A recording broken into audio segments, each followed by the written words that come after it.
এমন ঠান্ডা ঠান্ডা কোল্ড কফি হলে আর কি লাগে। তো ভিউয়ার্স, আজকে শেয়ার করছি কোল্ড কফি খুবই সহজ তৈরি করা, খুব কম সময়ে কিভাবে বাসায় পারফেক্ট কোল্ড কফি তৈরি করবেন তারই রেসিপি শেয়ার করছি।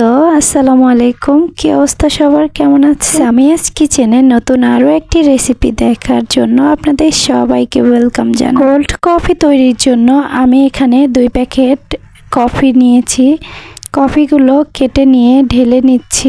যেহেতু আমি হোমমেড কোল্ড কফি তৈরি করছি, এই জন্য আমি সব কিছু খুবই সহজভাবে দেখিয়ে দিব। ইনশাল্লাহ আপনাদের সবার কাছে সহজ লাগবে। চেষ্টা করবেন এই কফিটাই ব্যবহার করতে। দিয়ে দিচ্ছি চিনি। যেহেতু আমার কফির পরিমাণ কম, এই জন্য আমি চিনিটা একটু বেশি দিচ্ছি, আর আমরা চিনি একটু বেশি খাই। তার সাথে দিয়ে দিচ্ছি সামান্য পরিমাণ পানি। দেওয়ার পরে খুব ভালোভাবে একটি কাঁটা চামচের সাহায্যে খুব ভালোভাবে মিশিয়ে নেব আর ফেটাতে থাকবো যতক্ষণ না এর কনসিস্টেন্সিটা ক্রিমের মতো হয়। অবশ্যই এই কাজটা একটু সময় নিয়ে করতে হবে, তাহলে রেজাল্ট আরো ভালো পাওয়া যাবে। এই পর্যন্ত দেখে যদি আপনার কাছে আমার ভিডিওটি ভালো লেগে যায়, অবশ্যই চ্যানেলটি সাবস্ক্রাইব করবেন, অবশ্যই একটা লাইক কমেন্ট করবেন। খেয়াল করে দেখুন কত সুন্দর ক্রিমি ভাব হচ্ছে, মাশাআল্লাহ। এই যে এক পর্যায়ে ঠিক এইরকম ক্রিম হয়ে আসবে। কফি আর চিনির মিশ্রণটা ঠিক এইভাবে ক্রিম তৈরি করে আপনি চাইলে ফ্রিজে রেখে 1 সপ্তাহের মতো সংগ্রহ করতে পারেন। এতে করে ঝটপট তৈরি করতে পারবেন কোল্ড কফি, হট কফি, যে কোনো কফি। কফির ওই মিশ্রণটা একটা সাইডে রেখে দিব।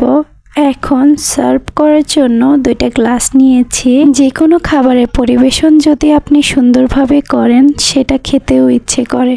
এখন দিয়ে দিচ্ছি বরফ। যেহেতু এটা কোল্ড কফি, এর জন্য ঠান্ডা ঠান্ডা খাওয়ার জন্য আমি এখানে দিয়ে দিলাম বরফ কুচি, আর দিয়ে দিচ্ছি এখন তৈরি করে রাখা সেই কফির ক্রিমটা। দেখুন কতটা ঠিক হয়েছে আর চামিচ থেকে পড়ছে না, তার মানে আমাদের এই কফি ক্রিম তৈরিটা কতটা পারফেক্ট হয়েছে। আলহামদুলিল্লাহ, আলহামদুলিল্লাহ।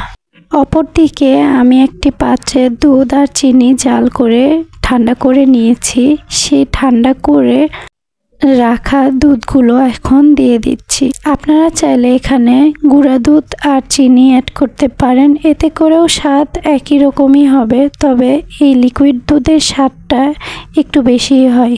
রেস্টুরেন্টসে এই দুধ আর চিনি জাল করে সেটা ডিপ ফ্রিজে রেখে পরবর্তীতে কোল্ড কফিতে ব্যবহার করে, এতে করে আরও খেতে ভালো। যেহেতু আমরা বাসায় তৈরি করছি আর বাচ্চারা খাবে, এজন্য আমি দুধটাকে ঠান্ডা করে নিয়েছি, ডিপ ফ্রিজে রাখি। আপনারা যদি আরও বেশি ঠান্ডা খেতে পছন্দ করেন, সেক্ষেত্রে আপনি এইভাবেও তৈরি করতে পারেন। আমি এখানে দিয়ে দিচ্ছি আইসক্রিম। এটা যে দিতে হবে এমনটা না, আপনারা চাইলে এইভাবেও কোল্ড কফি খেতে পারেন, কিন্তু আমি এই আইসক্রিমটা দেওয়ার ফলে এর স্বাদ আরও দ্বিগুণ বেড়ে যায়। এই আইসক্রিমটাও আমার বাসায় তৈরি।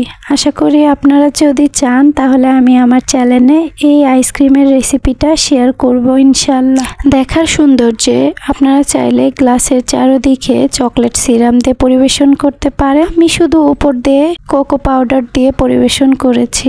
আলহামদুলিল্লাহ, এটা যে খেতে এত মজা হয়েছিল, বাচ্চারা ভীষণ পছন্দ করেছে এই রেসিপিটা কেমন লেগেছে অবশ্যই আমার সাথে শেয়ার করবেন, যে যেভাবে পারেন। যদি কমেন্ট করতে না পারেন, তো কমেন্ট বক্সে ABC এরকম টাইপের কিছু লিখে দিলেও আমি তাতেও খুশি। আলহামদুলিল্লাহ, কারণ আপনাদের সাপোর্টটা আমার জন্য অনেক বেশি জরুরি। আপনাদের একটা লাইক, একটা কমেন্ট আর চ্যানেলটা সাবস্ক্রাইব করলে আমি বেশি উৎসাহিত হব।